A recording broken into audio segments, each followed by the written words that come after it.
Hi, I'm Emily Sabin. I'm the Communications and Engagement Officer for the Manhood Wildlife and Heritage Group's conservation project, Fixing and Linking Our Wetlands. It's all a bit of a mouthful, so we just call it FLOW. Fixing and linking our wetlands is helping to reduce flooding, improve wildlife habitats on the peninsula and connect with local people, landowners, and we have an amazing group of volunteers who help us carry out this conservation work, and we couldn't do it without them.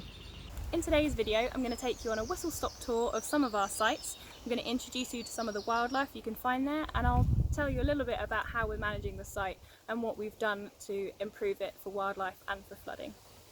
So we're starting our tour in Birdham. This is Triangle Pond. This is a large pond and a copse that was recovered in 2019 in the autumn by FLOW volunteers and staff.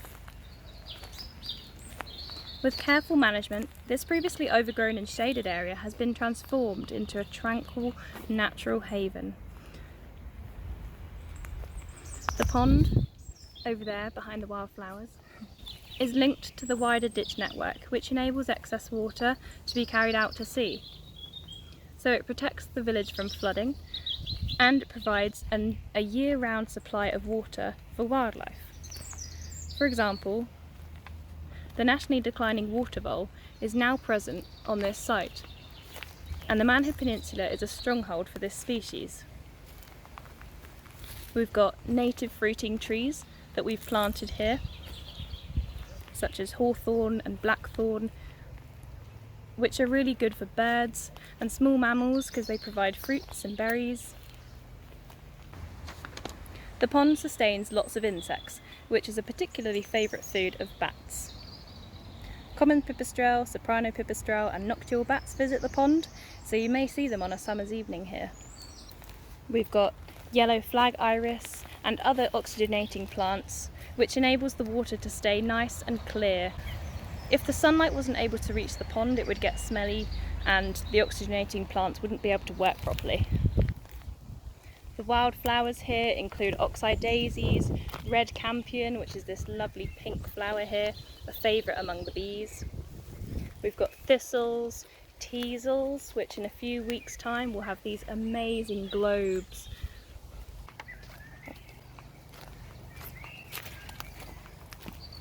This lovely path was laid by volunteers. This is the second site that we've worked on in Birdham. It's Birdham Village Pond. And our volunteers have done an amazing job helping us with removing overgrown vegetation, which were completely blocking any sunlight from reaching the water. The bed of the pond was also dug out last year to increase its efficiency of carrying water away, and as well it's linked to Triangle Pond, the one we've just seen, which allows any floodwater to be carried out to sea. There have been some water vole signs here, and it is an ideal habitat for them, especially as there's water here year round and there's lots of shady coverage and also a buffet of wetland plants for them to eat.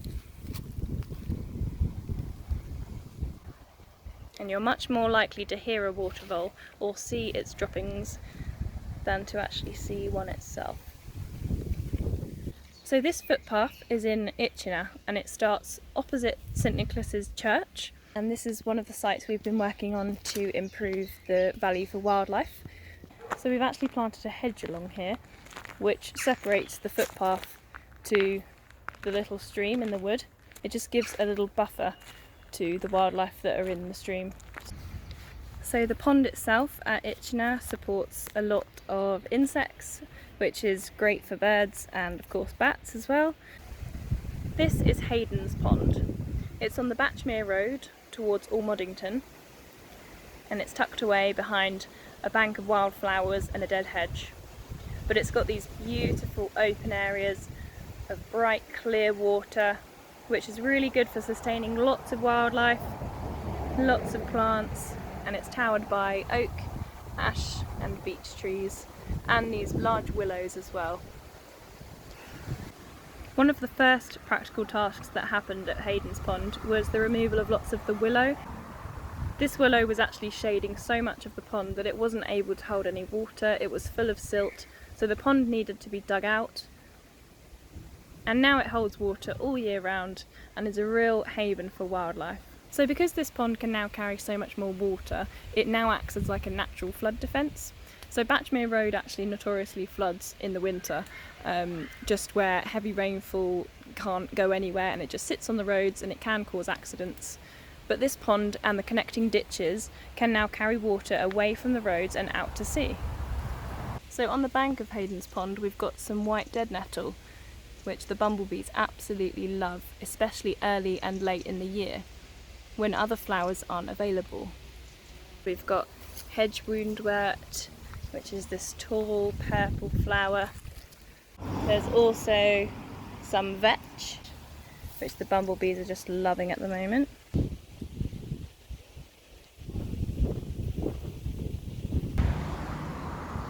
This beautiful site is Ryman's Pond. It's actually on the corner of Applejam Lane, just where that sharp bend is, and the Sultan's Way runs just over there on the other side of the road. Over the winter that's just passed, we removed some of the willow on the other side of the pond. This has allowed lots more sunlight to reach the water, and this is really important because sunlight allows the oxygenating plants to carry on working, and this means that the water won't become stagnant or smelly. We've got yellow flag iris, which is great for pollinators. So up at this top end of the pond we've got a lovely patch of nettles, which is great for some caterpillars. We've got green alkanet with the little blue flowers, they're great for bees. And we've got a lovely patch of bare mud. And that doesn't sound very exciting, but it's great for solitary bees, especially because this one is south facing, so it gets lots of warm sun, and solitary bees will mine into the soil and build their nests. Here's a couple of bumblebees enjoying the green alkanet.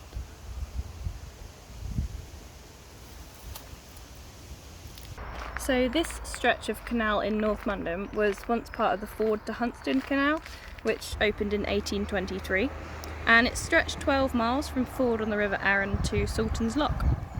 And it was originally used for transporting cargo from Portsmouth to London, including gold bullion, which would go on barges complete with armed guards. It was intended as a key trade route, but it closed in 1847 after the end of the wars of France. Going on the coast again round the channel was just much easier and quicker. So this low barrier here is called a dead hedge, and it's made up of all the materials that we've cut back on site, and we've left it on site because it's good to leave dead wood for insects and hedgehogs and wood mice and bank voles and things like that. It also stops any litter on the path from drifting into the canal.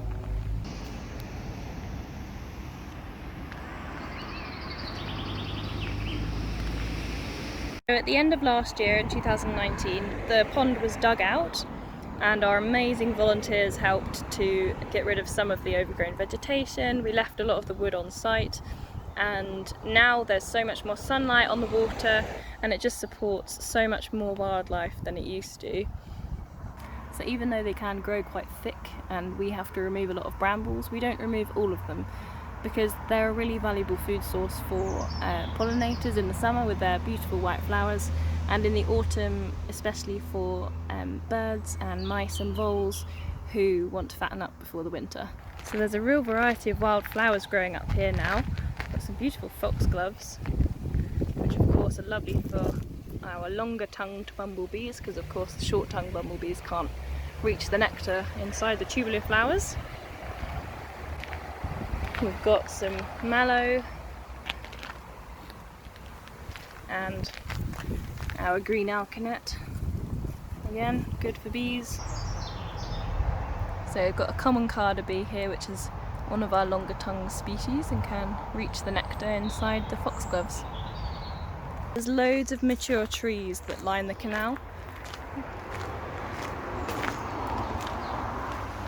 and it's just a beautiful place to walk in the summer. So we're now in South Mundham, and this is Cammick Pond, which is a beautiful old farm pond, and it originally appears on the old tithe maps of the parish from the 1800s, so it was probably once used for watering livestock and cleaning cartwheels and things. In fact, the pond was not this big when we first came to it. When we first looked at this pond, it looked a third of the size, if not smaller, just because of the amount of overgrown vegetation here. So we've cut it right back, left a lot of the dead wood on site of course, and it's actually allowed so much more vegetation, so many more wildflowers, lots of other wildlife to move in. And we also discovered this small island in the middle of the pond, which is great for small mammals and birds to protect themselves from predators, apart from grass snakes, which can swim and hunt underwater. I think this habitat is going to be really good for water voles too. So the carrying capacity of this pond is now enormous, and it can carry so much more water away from the road after any heavy rainfall events to prevent flooding, and it just carries it all out to sea. It joins up with the Pagham Rife, which goes out towards Pagham Harbour. Another aim of Flow is to improve the network and condition of ditches across the Manhood Peninsula. Throughout the project, our staff and volunteers have been taking surveys of all the ditches. This has been a massive task, and it's all thanks to our volunteers who have helped us carry out these surveys. The results of these surveys are now helping us to highlight the ditches where we need to work on, and we can now work with the landowners to ensure that their ditches remain a really good condition and are doing their job properly.